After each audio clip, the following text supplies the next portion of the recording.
স্ক্রিনে যে বিশাল ক্যাম্পাসটি দেখছেন এটি তৈরি করতে ব্যয় হয়েছে প্রায় ৩৪৫ কোটি টাকা।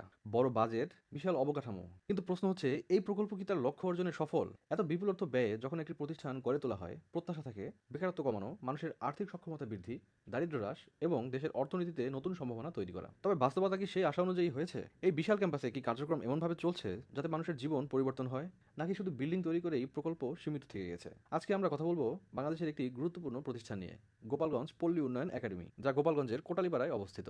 বাংলাদেশের গ্রামীণ অর্থনীতির জন্য কয়েকটি গুরুত্বপূর্ণ প্রতিষ্ঠান রয়েছে। এর মধ্যে অন্যতম হলো Bangladesh academy for rural development, যা কুমিল্লায় অবস্থিত। সেই ধারাবাহিকতায় গোপালগঞ্জেও প্রতিষ্ঠা করা হয়েছে আর একটি পল্লী উন্নয়ন একাডেমি। এই প্রতিষ্ঠানের মূল লক্ষ্য হলো গ্রামের সাধারণ মানুষকে অর্থনৈতিক কর্মকাণ্ডের সাথে যুক্ত করা, অর্থাৎ আর্থিক অন্তর্ভুক্তি নিশ্চিত করা। এতে গ্রামের মানুষ দক্ষতা অর্জনের মাধ্যমে নিজেদের জীবিকার সুযোগ তৈরি করতে পারে। এই লক্ষ্য পূরণের জন্য এখানে বিভিন্ন ধরনের প্রশিক্ষণ কার্যক্রম পরিচালিত হওয়ার কথা। বর্তমানে এখানে যে প্রশিক্ষণগুলো চলছে তার মধ্যে উল্লেখযোগ্য হলো পুকুর প্রস্তুত থেকে বিপণন পর্যন্ত আধুনিক মাছ চাষ, ব্লক বাটিক ও ড্রেস মেকিং, গ্রামীণ পরিবেশ বান্ধব প্রযুক্তির মাধ্যমে গরু মোটাতাজাকরণ, অফিস শৃঙ্খলা বিষয়ক প্রশিক্ষণ এবং দক্ষতা নবায়ন প্রশিক্ষণ।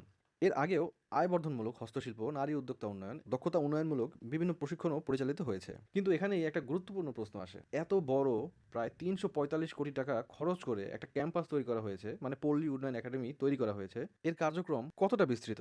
বর্তমানে প্রতিটি প্রশিক্ষণে অংশগ্রহণ করেছে মাত্র ২০ থেকে ২২ জন। তাহলে অনেকের মনে প্রশ্ন জাগে, এই বিশাল প্রতিষ্ঠানের সক্ষমতা কি পুরোপুরি ব্যবহার করা যাচ্ছে?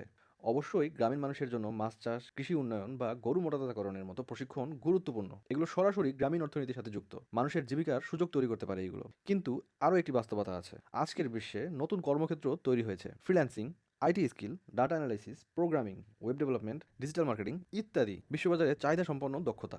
যদি এই ধরনের ডিজিটাল প্রশিক্ষণ গ্রামীণ যুবকদের দেওয়া যায়, তারা ঘরে বসেই বৈশ্বিক অর্থনীতির সাথে যুক্ত হতে পারবে। এই ধরনের দক্ষতা অর্জনের মাধ্যমে শুধু ব্যক্তির জীবিকা নয়, দেশের জিডিপি এবং বৈশ্বিক প্রতিযোগিতায় অবস্থানও শক্ত হবে। বিশ্বের বিভিন্ন শিক্ষা প্ল্যাটফর্ম যেমন কোর্সেরাতে মানুষ অনলাইনে Python, data analysis, AI, robotics এবং ওয়েব ডেভেলপমেন্টের মতো নানা ধরনের দক্ষতা শিখে থাকে। গোপালগঞ্জ পল্লী উন্নয়ন একাডেমিতে এমন কোর্স যদি চালু করা হয়, শিক্ষিত তরুণদের জন্য ফ্রিল্যান্সিং এবং রিমোট জব সম্ভব হবে। আসলে বাস্তবতা হলো, শুধু অবকাঠামো তৈরি করলেই উন্নয়ন হয় না। আসল উন্নয়ন নির্ভর করে দক্ষ মানব সম্পদ, সঠিক পরিকল্পনা এবং বাস্তবমুখী উদ্যোগের উপর।